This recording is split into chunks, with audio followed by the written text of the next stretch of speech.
लोकसभा निवडणुकीनंतर भाजपच्या नेतृत्वाखाली एनडीए सरकार सत्तेत आल्यानंतर अर्थमंत्री निर्मला सीतारामन यांनी मंगळवारी केंद्रीय अर्थसंकल्प सादर केला। हा अर्थसंकल्प 1 एप्रिल 2024 पासून लागू होईल आणि मोदी सरकारने निवडणुकीआधी अंतरिम अर्थसंकल्प देखील सादर केला होता। त्या अंतरिम अर्थसंकल्पाची जागा हा अर्थसंकल्प घेईल का, हे आपण या व्हिडिओच्या माध्यमातून बघणार आहोत।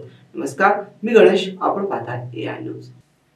इन्कम टॅक्स रिटर्न भरल्यानंतर ई व्हेरिफिकेशन कसं कराल, जर केलं नाही तर काय होतं, किंवा इन्कम टॅक्स स्लॅब मध्ये काय बदल झालेत, कोणाला किती कर भरावा लागणार, किंवा केंद्रीय अर्थसंकल्प 2024 काय स्वस्त आणि काय महाग, नवीन कर रचना कशी आहे हे आपण बघणार आहोत।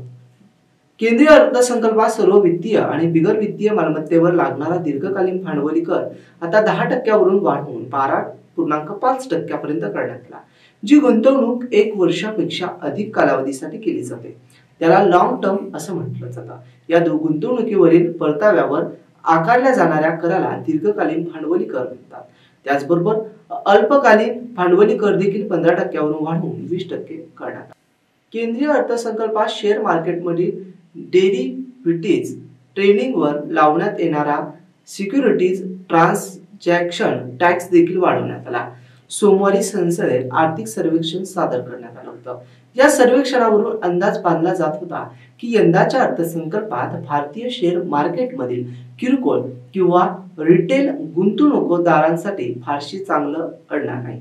अर्थमंत्री निर्मला सीतारामन यांनी देशातील बेरोजगारीच्या समस्येतून मार्ग काढण्यासाठी 3 नव्या योजनांची देखील घोषणा केली।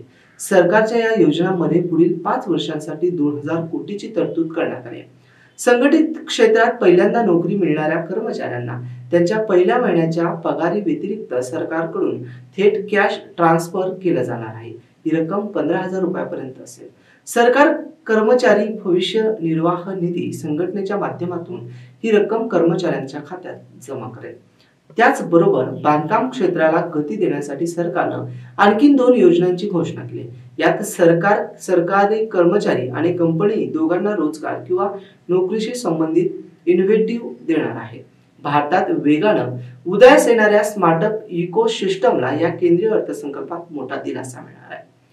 खासगी कंपन्यांकडून या स्टार्टअप मध्ये करण्यात आलेल्या गुंतवणुकीवर लावला जाणारा एंजल टॅक्स आता रद्द करण्यात आला।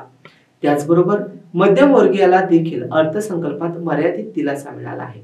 सरकारने नवीन कर प्रणाली या दरामध्ये बदल केला आहे। या नव्या बदलामुळे सर्वसामान्य करदात्यांची 17,500 रुपयाची बचत होणार आहे, कारण गुंतवणुकीला चालना देण्यासाठी परदेशी कंपन्यांकडून आकारला जाणारा कॉर्पोरेट टॅक्स देखील 40% कमी करून 35% आणण्यात आला आहे। एनडीएच्या घटक पक्षांना अर्थसंकल्पाचा सर्वाधिक लाभ अर्थसंकल्पाच्या माध्यमातून सरकारने एनडीएतील 2 महत्त्वाच्या घटक पक्षांच्या मागण्या पूर्ण करण्याचा प्रयत्न केला आहे। बिहारमध्ये भाजपाचा मित्र पक्ष असलेला जनता दल आणि आंध्र प्रदेशातील तेलुगू देसम पार्टीला खुश करण्याचा प्रयत्न या अर्थसंकल्पात करण्यात आला।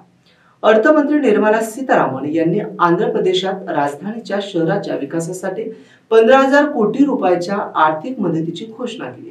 त्याचबरोबर हे देखील सांगितलं आहे की या व्यतिरिक्त सुद्धा आर्थिक मदत केली जाणार आहे। त्याशिवाय बिहारमधील विमानतळ, रस्ते आणि वीज निर्मिती प्रकल्पासाठी अर्थसंकल्पात तरतूद करण्यात आली। बिहारमधील विकास कामांसाठी 26,000 कोटी रुपयाची गुंतवणूक देखील करण्यात आली आहे।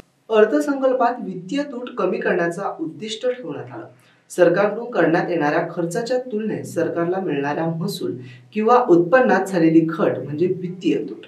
म्हणजे उत्पन्नापेक्षा खर्च जितका अधिक तितकीच वित्तीय तूट देखील अधिक। सरकारचा महसूल किंवा उत्पन्न आणि सरकारकडून केला जाणारा खर्च यामध्ये फरक म्हणजे वित्तीय तूट। सरकार जेव्हा आपल्या उत्पन्नापेक्षा अधिक खर्च करतो तेव्हा वित्तीय तूट वाढत जाते। यंदाच्या अर्थसंकल्पात वित्तीय तूट 4.9% राखण्याचं उद्दिष्ट निश्चित करण्यात आलं। याआधी सरकारनं वित्तीय तूट 5.1% ठेवण्याचं उद्दिष्ट ठेवलं होतं। 2024 आणि 25 साठीचा एकूण केंद्रीय अर्थसंकल्प अंदाजे 48,512 कोटी रुपयाचा आहे। तर यातील एकूण भांडवली खर्चाची तरतूद 11,11,111 कोटी रुपये आहे। 2023 आणि 24च्या अर्थसंकल्पाच्या तुलनेत यंदाचा अर्थसंकल्पात भांडवली खर्चात 16.9% वाढ करण्यात आली। मार्च 2025 मध्ये सरणाऱ्या आर्थिक वर्षात देशाचा विकास दर 6.5% ते 7% दरम्यान राहण्याचा अंदाज अर्थ मंत्रालयानं व्यक्त केला। मागील वर्षी 8.2% विकास दर होता, त्या तुलनेने यंदा घट झाली। इतकंच नाही तर देशाच्या विकासाबाबत अर्थ मंत्रालयाने व्यक्त केलेला अंदाज रिझर्व्ह बँक, आंतरराष्ट्रीय नाणेनिधी आणि एशिया डेव्हलपमेंट बँकेच्या अंदाजापेक्षा सुद्धा अगदी कमी। अशाच नवनवीन व्हिडिओसाठी पाहत राहा AI न्यूज।